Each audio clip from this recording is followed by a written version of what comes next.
Dhammapada verses 9 and 10. Devadatta Vitu. The story of Devadatta. While residing at the Jetavana monastery in Savatthi, the Buddha uttered verses 9 and 10 of this book with reference to Devadatta. Once, the two chief disciples, the Venerable Sariputta and the Venerable Mahamoggallana, went from Savatthi to Rajgaha. There, the people of Rajgaha invited them with their 1,000 followers to a morning meal. On that occasion, someone handed over a piece of cloth worth 100,000 to the organizers of the almsgiving ceremony. He instructed them to dispose of it and use the proceeds for the ceremony should there be any shortage of funds, or if there were no such shortage, to offer it to any one of the bhikkhus they thought fit. It so happened that there was no shortage of anything, and the cloth was to be offered to one of the Theras.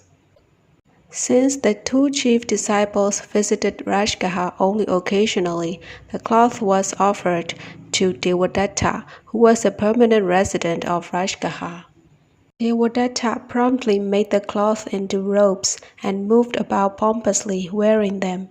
Then a certain bhikkhu from Rajgaha came to Savatthi to pay homage to the Buddha and told him about Devadatta and the robe, made out of cloth worth 100,000. The Buddha then said that it was not the first time that Devadatta was wearing robes that he did not deserve. The Buddha then related the following story. Devadatta was an elephant hunter in one of his previous existences. At that time, in a certain forest, there lived a large number of elephants. One day, the hunter noticed that these elephants knelt down to the Bhikkhu Buddhas on seeing them. Having observed that, the hunter stole an upper part of a yellow robe and covered his body and hand with it. Then, holding a spear in his hand, he waited for the elephants on their usual route. The elephants came and, taking him for a Bhikkhu Buddha, fell down on their knees to pay obeisance. They easily fell prey to the hunter. Thus, one by one, he killed the last elephant in the row each day for many days. The Bodhisatta, the Buddha to be, was then the leader of the herd. Noticing the dwindling number of his followers, he decided to investigate and followed his herd at the end of the line. He was alert and was therefore able to evade the spear. He caught hold of the hunter in his trunk and was about to dash him against the ground when he saw the yellow robe. Seeing the yellow robe, he desisted and spared the life of the hunter. The hunter was rebuked for trying to kill under cover of the yellow robe and for committing such an act of depravity. The hunter clearly did not deserve to put on the yellow robe. Then the Buddha spoke in verse as follows. Verse 9.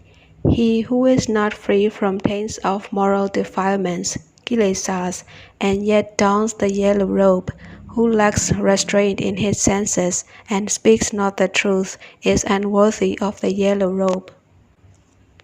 Verse 10. He who has discarded all moral defilements, kilesas, who is established in moral precepts, is endowed with restraint and speaks the truth, is indeed worthy of the yellow robe. At the end of the discourse, many bhikkhus were established in Sotapaddi fruition. Bhikkhu Buddha is one who, like the Buddha, is self-enlightened in the Four Noble Truths and has uprooted all the moral defilements, kilesas. However, he cannot teach others. Bhikkhu Buddhas appear during the absence of the Buddha Sasana teaching.